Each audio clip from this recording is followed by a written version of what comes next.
Thank you all for coming today. We're gathered here today to celebrate the life of a son, a brother, and most importantly, my best friend.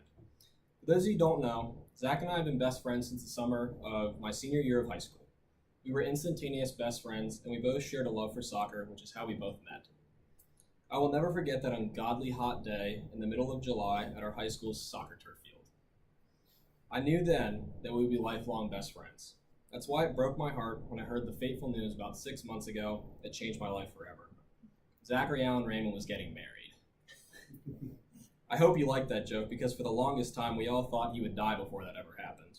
On a lighter note, Jamie, you look fantastic, and Zach, you look great. I'm not even really sure where to start. Zach and I have been friends for about 8 years, and the first 2 years of our friendship weren't so great. I'd been dating a girl this summer who was really good friends with Zach before he moved overseas to Turkey. And when the news broke that he was coming home from Turkey, when the news had broke that he was coming overseas from Turkey, you can guess who was single? Me. So that didn't really bode well with me because some guy from Turkey was now dating my ex within minutes of our breakup.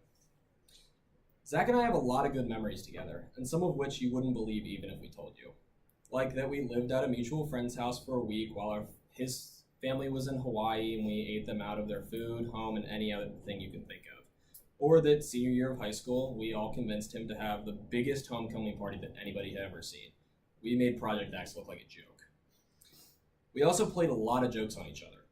Like the one time I stole the doors off his car and hid him in a tree. Or when he got me back in, stole 2 tires off my car and hid them in a baseball dugout in the middle of winter. After a while, we kind of realized we just clicked. No matter what we were doing, whether it be goofing off in class, or going to the old abandoned house across from the street, or being sophomores sitting bench at soccer, we loved everything we did together, and we had a good time doing it as well.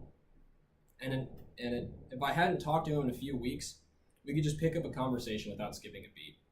All jokes aside, I would really like to thank Zach for always being there for me. He really is the brother I never had. Now for Jamie, you really lucked out on this one.